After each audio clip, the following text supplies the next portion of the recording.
गिबि गिबियावनो आङो मिडिया बिथांमोननिसिम आंनि गोसो गोरबोनि साबायखर जासिबाय। लोगोसे जोंनि बे पिकनिक स्पटनि गासैबो मावथि सोद्रोमा बिथांमोननिसिमबो आंनि गोसो गोरबोनि साबायखर जासिबाय।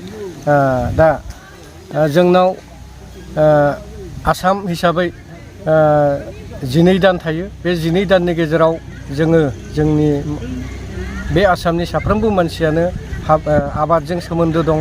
दा आबाद मावखांनायनि उनाव 2 दानखौ जोङो बिसेसकै माने एसे खामानिफ्रा जोंहा अबसर मोनो।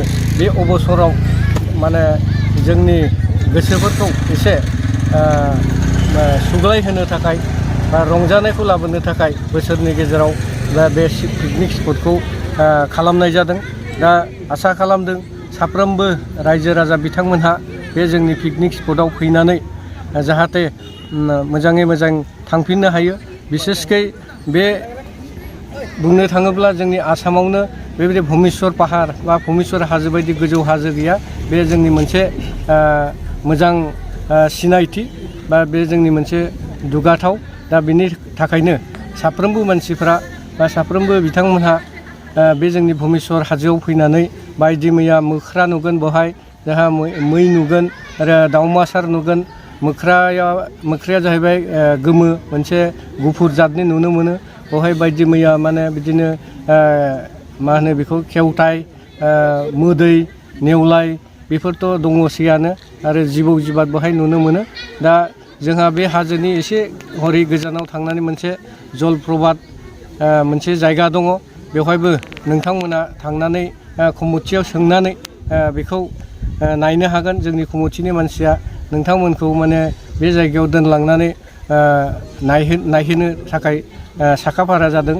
बिनि थाखायनो नोंथांमोनहा जायफोर बिथांमोना बे पिकनिक स्पटआव फैगोन बिथांमोनहा कमिटिजों रायज्लायनानै बबेथिं मा दं, मा नुनो मोनो बे जायगायाव, बे भुमेश्वर हाजोआव बेफोरखौ सोंफैग्रोयोबा खोब मोजां।